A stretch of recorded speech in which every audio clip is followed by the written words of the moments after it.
여러분, 이거에 우리가 가는 방향에 있어서 꼭 알고 가셔야 돼요. 99% 영역은 설득이 안 돼요.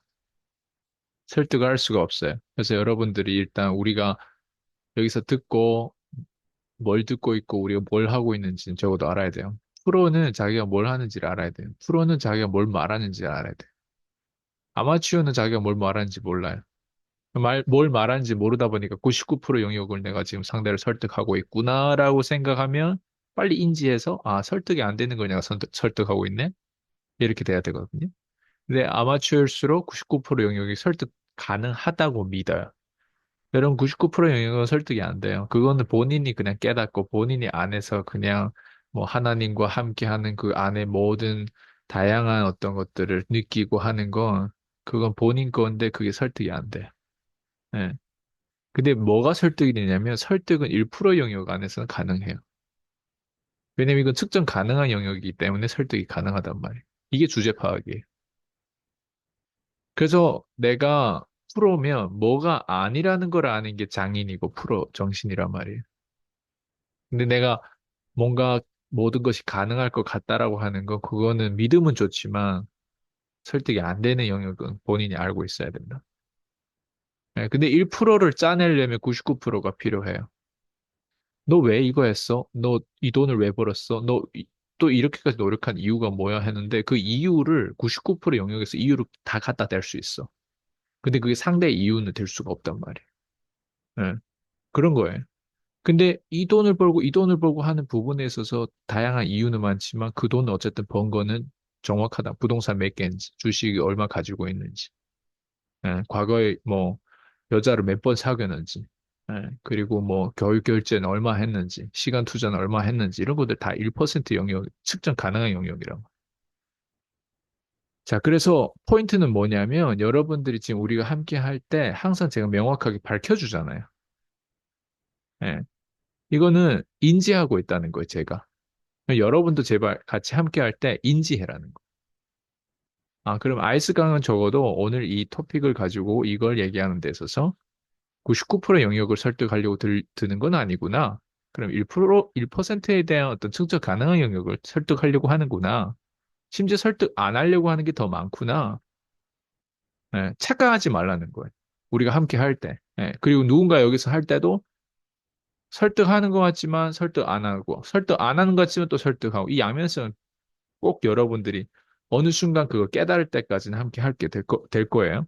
자, 그래서 아이스 강령이라고 한 사람은 모르겠어요. 다른 데는 무능할 수 있어요. 근데 경제는 저희가 잡을 수 있어요. 그게 제 특징이에요. 제가 제 수강생들, 제가 저랑 함께 하는 사람들에게 일단 1번 경제예요. 그러니까 99% 영역에 대해서 내가 다루지 않고 다루려고 안 하고 설득을 안 하려고 들다 보니까 1% 영역을 설득해요. 그래서 제 수강생 특히 1대1 코칭 받았던 사람들은 다 알고 있어요. 제가 경제를 잡으려고 돈 버는 것도 중요한데 돈을 유지하는 거 중요하고 돈을 유지하기 전에 돈 벌기 전에 돈을 그릇 키우는 것도 중요하고 개새끼란 표현을 왜 쓸 것 같아요? 경제 때문에 쓰는 거예요. 쌈닭기질이라고 하는 부분들을 왜 쓸 것 같아요? 경제 때문에 쓰는 거예요. 예. 전 99% 여러분들 설득할 생각 1도 없어요. 왜? 그게 깨달음에서 나오는 거예요. 절대 제가 설득한다고 되는 게 아니기 때문에. 저희 목사님 늘 얘기해요. 복음이라고 하는 믿음이랑 일방적인 선물이에요, 하나님이. 그게 여러분 사람 대 사람으로 이게 설득이 가능하다고 생각하세요? 아니에요. 절대 불가능해요. 일방적인 선물이에요. 내가 믿겨지면 되는 거예요. 근데 그 믿겨지는 거에 대한 부분들 내가 다양하게 표현할 수 있지만 상대방한테는 그 표현이 된다고 해서 설득이 안 된다고 해요. 이 말이 무슨 말인지 이해된다. 손 들어보세요. 오케이. 네. 이게 첫 번째. 그래서 경제는 1% 영역, 집중이지 99% 영역 분산이 아니고. 우리는 분산도 해야 되지만 집중도 해야 된단 말이에요. 동의하시죠? 예. 그래서 분산에 대한 부분들은 다양성이에요. 99% 영역이에요. 근데 저는 몇 퍼센트 어디에서만 제가 잡겠다고 했어요? 경제 1% 영역. 1%는 집중이에요. 예, 집중이에요. 거기에서 기적이 나오는 거. 거기서 클로징 되고, 거기서 매출이 나오고, 거기서 스파크가 터지고, 그 1% 영역에 대한 부분들을 끌고 가려고 하는 거예요. 이게 첫 번째. 자, 그리고 두 번째 제가 나누고 싶은 건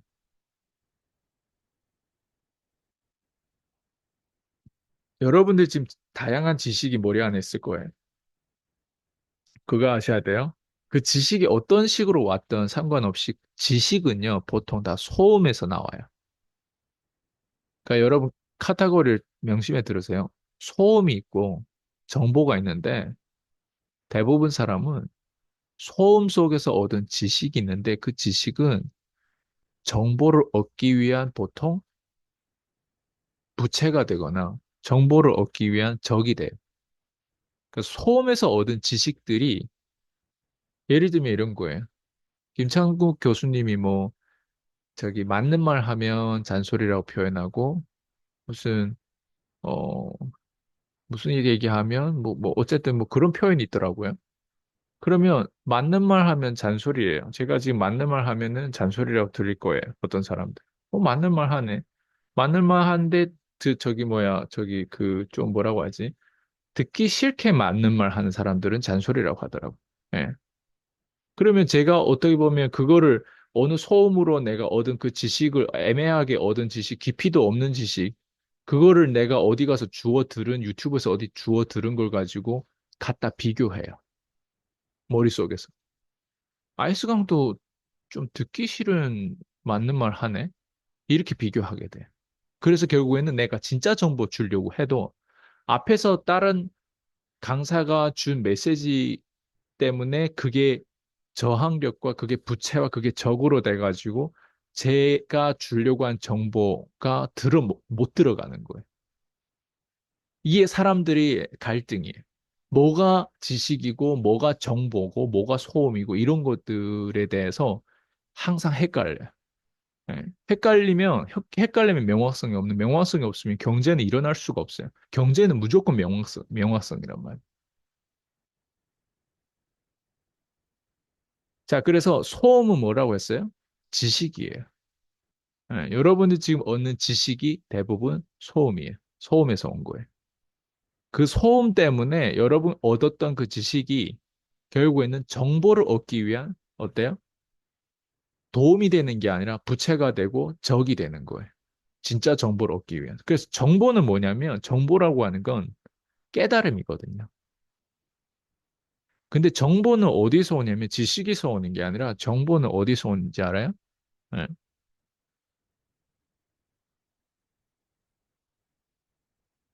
정보는 스트레스에서 와요.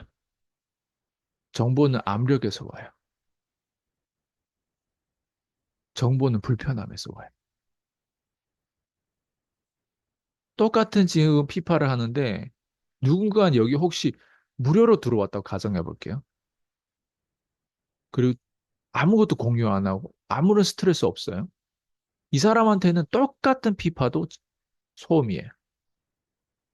왜 거기에는 이 사람이 대가 지불이 없고 그냥 넷플릭스 하나 보는 것처럼 결국 소음이 되고 지식이 되고 지식은 결국 진짜 정보를 위한 적이 되는 거예요. 봐봐요. 똑같은 제가 강의하고 똑같은 제가 라이브하고 똑같은 피파를 듣더라도 상대가 어떤 식으로 여기에 들어왔냐에 따라서 깨달음도 다르고 긴장도도 다르고 다 다른 거. 무료가 그렇게 무서운 거예요. 무료가 그렇게 무서운 거예요. 여러분 앞으로 하더라도 높은 티켓이 얼마나 중요하고 높은 티켓에 대한 약속을 지킬 수 있는 거기에 대한 경제만 잡으면 여러분들 정말 밖에 나가서 좋든 안 좋든 어제 수많은 사람 도울 수 있어요. 이런 것들이 진짜 정보인데 근데 진짜 정보를 얻고 싶으면 뭘 얻어야 된다? 스트레스 안에 그게 있어요. 변동성 안에 그게 있어요. 불편함 안에 그게 있어요.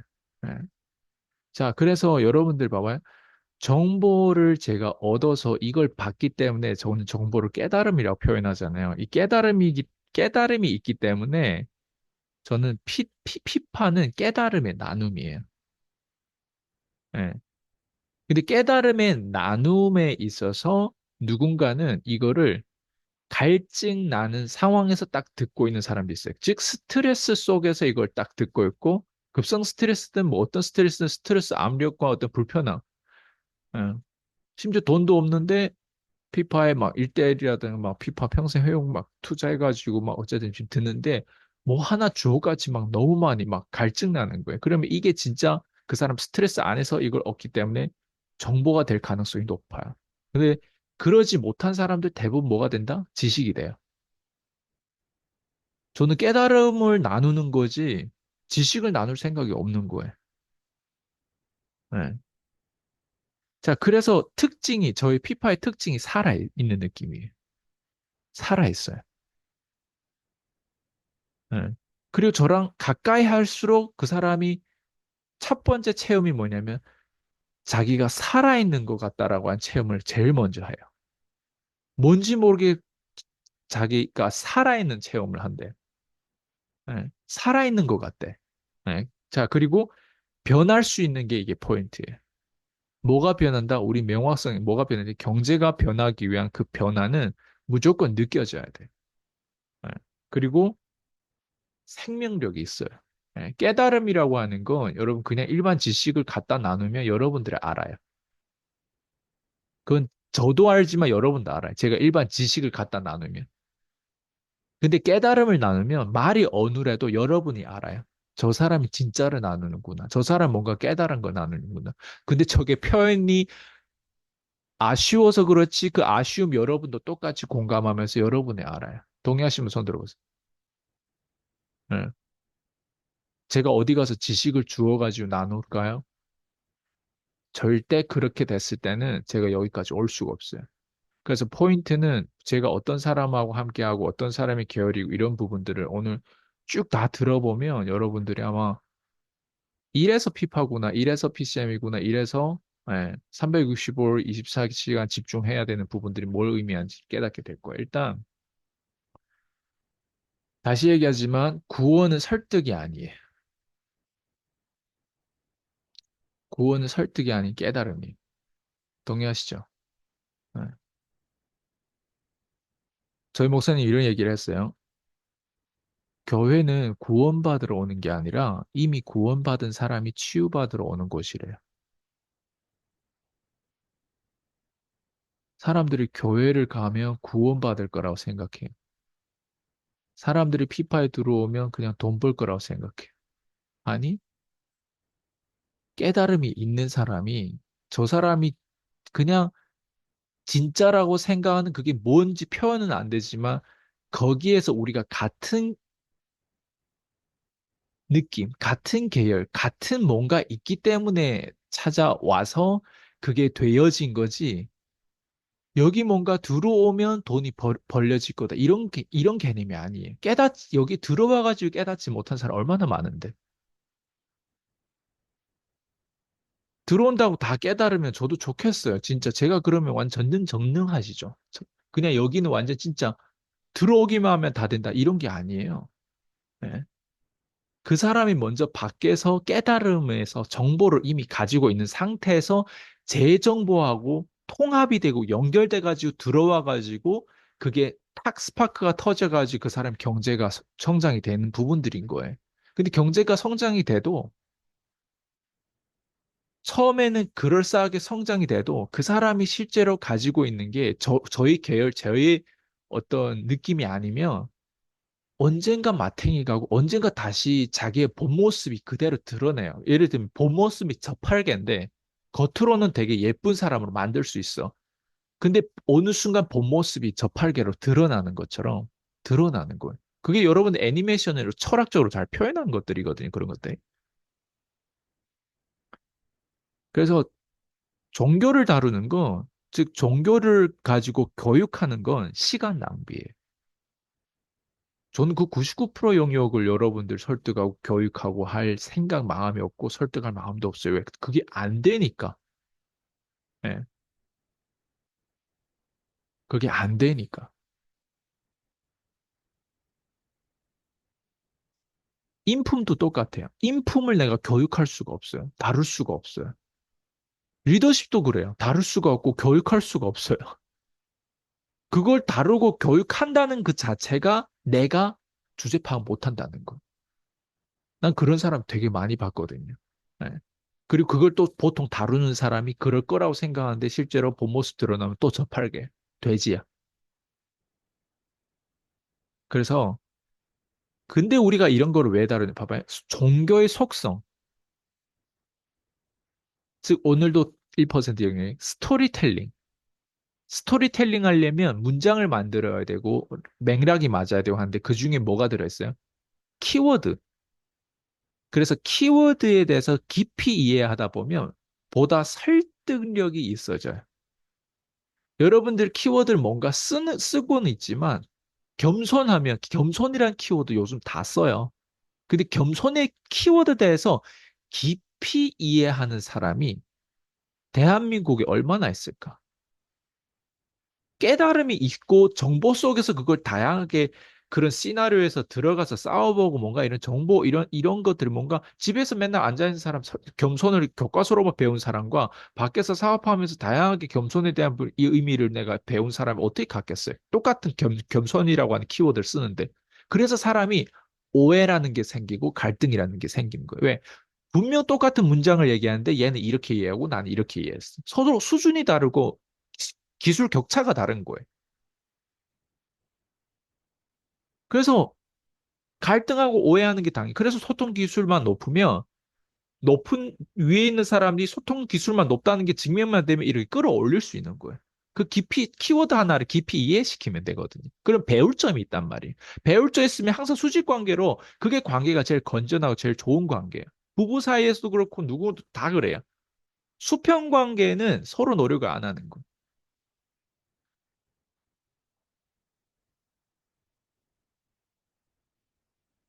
다시 얘기하면 저는 여러분들 설득력을 강화해주기 위한 댄스 강사인 거예요. 그러니까 춤을 가르쳐주는 강사인 거예요. 내가 춤 이렇게 잘 춰. 내가 이렇게 대단해. 이게 아니라, 내가 이렇게 똑똑해. 이게 아니라, 이걸 끌어내가지고 주제 파악을 같이 하고, 이게 지금 뭘 의미하고 어떤 방향 흘러가고, 우리가 지금 이 시간을 보내는 게 정확하게 인지하고 보내자. 그래서 뭐다? 설득력을 높이려면, 돈 벌려면, 경제를 잡으려면 설득력이 있어야 되는데 그 설득력이 키워드 하나하나 우리가 속성을 알아보는 거예요, 지금. 이해돼요? 이제? 예. 그래서 내 철학, 내 사상, 이런 걸 주입하려고 하는 목적이 없는 거예요, 저는. 목적이 있어도요, 특히 나의 가족이라든가, 나의 측근이 아닌 경우, 예. 서로 깊은 믿음 관계 없는 사람에게는 절대 그럴 목적이 없어요. 그럼 여기에 내 가족이 몇 명이 있냐 이거지. 나랑 깊은 믿음 관계에서 서로 막 이렇게 상관관계를 가지고 인과관계를 가진 사람 몇 명이냐 이거지. 본인은 깊다고 생각하는데 내가 안 깊다고 생각할 수도 있잖아요. 예. 그러면 내가 목적을 설득하더라도 나는 내 가족부터 할 거라고. 이해돼요? 예. 예전에는 타인부터 했어요. 이제는 바뀌었어요. 예. 여러분, 가족을 먼저 지켜야 돼. 가족을 먼저 지키면 그 구성원 내가 먼저 어때요? 내가 스스로 내가 지켜야 되는 부분들이 있어. 예. 네, 그래서 뭐 저를 뭐 두려워한다거나 저를 뭐 오해한다 그런 걸 안 해도 돼요. 왜? 제가 여러분을 꼬실 이유가 없으니까. 뭔가 이렇게 꼬셔가지고 저 새끼 왠지 자꾸 내가 뭐 불교인데 제가 왜 자꾸 나를 복음을 전하려고 하고 자꾸 지교회를 가져 이런 거 아닌가? 꼭 어디 나이트라든가 뭐 그런 거 여기 한국에서 그건 안 해봤지만 꼭 그런 사람이 있다고 하더라고요. 테이블 가면 여자들이 예쁜 여자 때문에 그 테이블 가서 부킹도 하고 싶은데 꼭 못생긴 애들 되게 막 막 가드 막 쳐고 막, 와, 막 아닌 것처럼 막 이러면서 되게 그런 사람들 제일 힘들게 한다고 하더라고요. 예쁜 여자들은 오히려 그걸 원하는데 옆에 있는 사람 오히려 그걸 더 힘들게 한다고 하더라고요. 뺏어갈 사람이 누구인지 더 이득이 될 사람이 누구인지. 꼬신다라고 하는 건 아마추어가 요즘 영어판에서 많이 하는 거예요. 꼬시는 거. 꼬시는 거. 여러분들은 꼬시는 게 아니라 오히려 버릴 줄 알아야 돼. 패스 시킬 줄 알아야 돼. 기술 있는 사람은 내가 뭔가 많이 가지고 있는 사람은 절대 꼬실 이유가 없어요. 특히 여러분들 누군가 크리스천이 내가 믿음이 강한 사람, 믿음이 강하고 내가 다 가진 자라고 하면 누구를 꼬실 이유가 있겠어요? 없어요. 만약 진짜 믿음이 있다면, 그 99% 영역에서 내가 믿음이 있다면, 근데 내가 봤을 때 믿음이 많이 없기 때문에 대부분 어때요? 또 꼬시는 거예요, 누군가를.